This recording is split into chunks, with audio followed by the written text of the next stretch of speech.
house had been quiet for 3 years. James Thornton had built it with his wife, Sarah, imagining it would be filled with the sounds of children's laughter, the warmth of family gatherings, the constant gentle noise of a life being lived together. But Sarah had died in childbirth, taking their daughter with her, and the house had become a monument to loss. James was 47 years old, a successful rancher with considerable wealth and an empty home. He had thrown himself into his work, managing his vast cattle operations, expanding his land holdings, working from dawn until well after dark. Anything to avoid returning to the house where every room echoed with the absence of the woman he had loved. He had stopped expecting anything from life beyond the routine of work and survival. He had accepted that he would spend the rest of his days alone, that the future he had imagined with Sarah would never exist, that this was simply how his life would be from this point forward. On a night in March of 1889, James was sitting alone in his study, reviewing ranch accounts, when he heard it, a knock at the door. At midnight, soft, tentative, and desperate, James moved to the door cautiously. In Frontier, Wyoming, midnight visitors were unusual and often troublesome. He opened the door to find a little girl, no more than 7 years old, standing in the cold darkness, barefoot and wearing only a thin dress that offered no protection from the mountain night. Her hair was matted, her skin was pale, her lips were blue from cold, and her eyes held the kind of terror that belonged only to a child who had experienced something unspeakable. "Please," she whispered, her voice barely audible. "Please, I need help." James's first instinct was to bring her inside immediately. He scooped her into his arms and carried her into the house, setting her down near the fire while he grabbed blankets to wrap around her. "What's your name?" he asked gently, working to warm her shaking body. "Emily," she said through chattering teeth. "Emily Cooper. Where are your parents, Emily?" Emily's face crumpled. "My mother is dead," she said. My father was hurting me bad. And last night, I ran. I've been running for a whole day. I don't know where I am." James felt rage rising in his chest. Rage at a man who would hurt a child. Rage at a world that could permit such cruelty.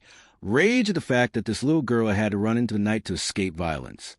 He brought her warm clothes, fed her, and made a bed for her in one of the guest rooms, a room that was clean and safe and far from any danger. He sat with her while she fell asleep, and he made a silent vow to himself. This child would never have to be afraid again. The next morning, as Emily slept, James began trying to understand her situation. He rode into the nearest town and made careful inquiries. He discovered that a man named Thomas Cooper had arrived in the territory about 6 months earlier, claiming to have a daughter. But there were rumors, whispers from saloon workers and housekeeping staff, about the man's drinking, about his cruelty, about a child who seemed perpetually bruised and frightened. No one had done anything. No one had reported him. No one had helped the child. James made a decision. He was going to make sure that Emily never had to go back to her father. He hired a lawyer. He filed paperwork with territorial authorities documenting the abuse. He gathered testimony from people who had witnessed bruises, heard concerning comments, observed the child's fear. And when Thomas Cooper came to the territory looking for his daughter, claiming she was a runaway and a liar, James was ready. The legal proceedings were not as clear-cut as James would have liked. Frontier justice was often more complicated than simple right and wrong, but the combination of documentation, testimony, and James's willingness to stand publicly against Thomas Cooper tipped the scales. Thomas was ordered to surrender all parental rights, and Emily was declared a ward of the territorial court. James immediately filed papers to become her legal guardian.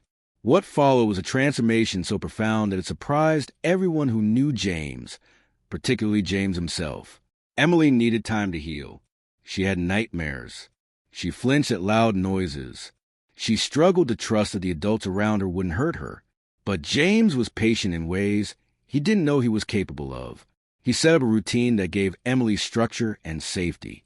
He hired a tutor to continue her education. He brought her to town occasionally so she could understand that the world wasn't all danger.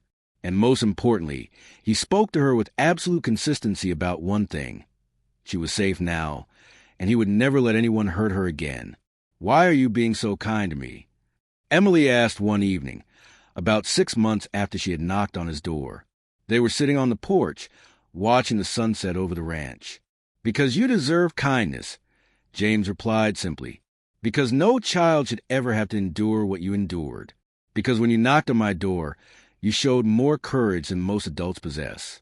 And because I believe you're going to grow up to be an extraordinary person, and I want to be part of your journey." Emily began to smile more. She began to laugh. She began to lose the haunted expression that had defined her face when she first arrived. And James began to experience something he thought had died with Sarah. Hope, not the hope of romantic love, but the hope that his life could still have meaning, that his house could still be filled with warmth, that he could still be part of something important. When Emily was 12, James formally adopted her. The papers made official what they both already knew. She was his daughter, not biologically, but in every way that mattered. Over the following years, Emily grew into a remarkable young woman. She was intelligent, kind, and deeply aware of the kindness James had shown her. She helped manage the household. She worked with James on ranch matters that interested her. And most importantly, she loved him with the uncomplicated devotion of a child who has been saved by someone she trusts completely. When Emily was 18, a young man from a neighboring ranch asked James for permission to court her.